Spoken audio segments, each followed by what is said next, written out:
আরে কিসের হিরো আর কিসের কি ভিলেন? এই দুনিয়ার মধ্যে সবচেয়ে বড় অভিনেতা হচ্ছে আমরা প্রবাসীরা,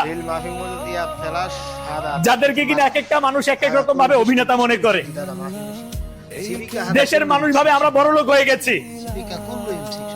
আর এই প্রবাসের মধ্যে এই দেশের মানুষ ভাবে আমরা নাকি মিসকিন ফকির। সত্যিকার অর্থে এই প্রবাস হচ্ছে দেয়ালবিহীন এক জেলখানা, যে জেলখানার মধ্যে খুব সহজে আসা যায়, তবে হাজার ইচ্ছে থাকলেও খুব সহজে মুক্তি পাওয়া যায় না। শখের এই এলোমেলো জীবনটাকে গুছানোর জন্যই প্রবাস নামক জীবনটাকে বেছে নিয়েছিলাম।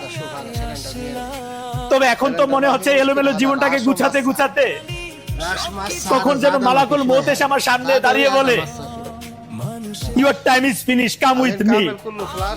তোমার সময় শেষ হয়ে গেছে, তুমি আমার সাথে চলো। আর বাজি সামবা শিরিকা জি আলাতুল তাব্বা খাদা বাস খালাস হাদা কুল্লু সামানা হিনা রাখি।